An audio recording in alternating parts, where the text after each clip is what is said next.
Chapter 5 The Missing Links.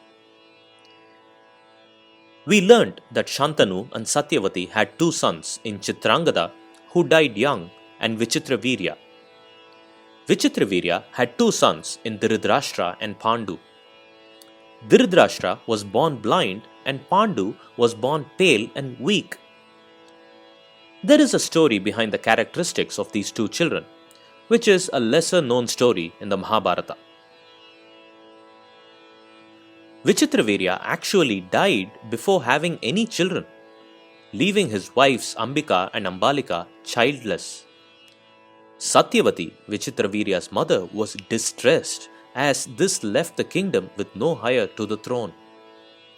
If you remember, Satyavati was Shantanu's second wife, and the characteristic that attracted Shantanu to Satyavati was her divine fragrance.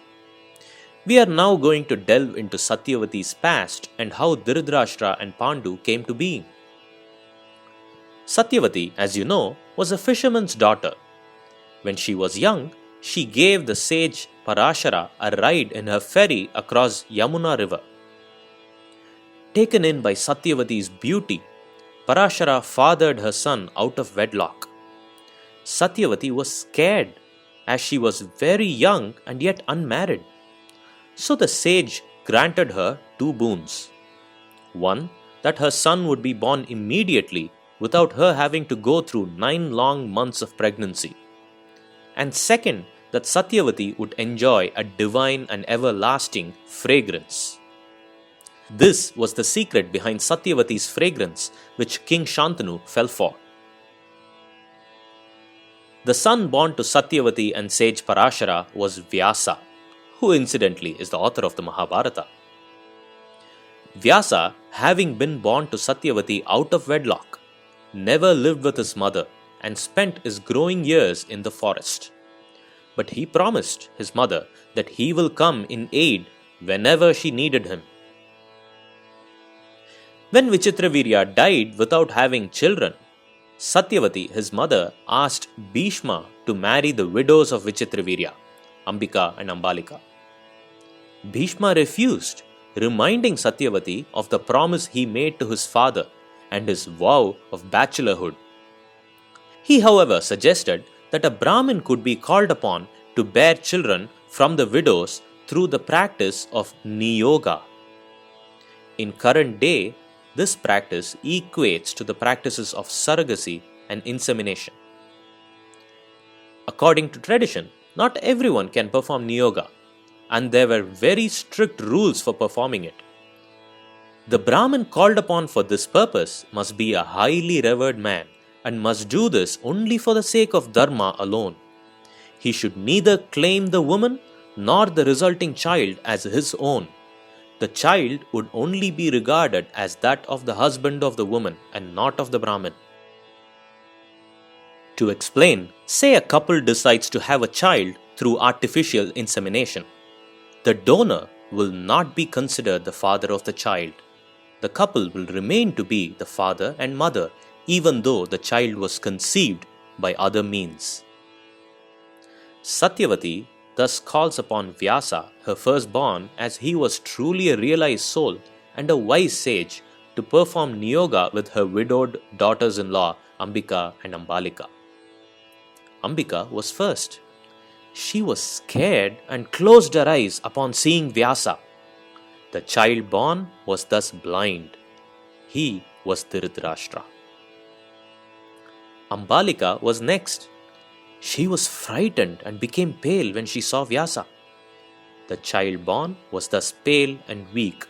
This child was Pandu. Having failed twice, Satyavati invited Vyasa again. However, Ambika, having been frightened the first time, sent her servant maid to Vyasa instead of going herself. This servant was neither scared nor pale. She wasn't frightened. She was brave and did her duties to the sage with great conviction. The son born to Vyasa and the servant maid was Vidura. Vidura was the reincarnation of Lord Yamadharma. As a result of a curse from sage Mandavya, Lord Yamadharma was destined to be born as a human. This human was Vidura. Since Vidura was Lord Dharma's incarnation, he was unparalleled in his knowledge of Dharma and Shastras and was considered a Mahatma during his lifetime. He was completely devoid of attachment and anger. However, since he was born to a servant maid, he could never become the king. He was not born of royal blood. Bhishma thus appointed Vidura as the counselor to the king. Dhiritarashtra was blind. Vidura was born to a servant maid. Neither of them could become kings. Thus, Pandu became the next king of Hastinapura. Here is another interesting point to note. Vidura was Lord Yamadharma's incarnation. Later, we will see that Pandu's first son, Yudhishthira, was born of Lord Yamadharma. In effect, Yudhishthira, in a way, is Vidura's son.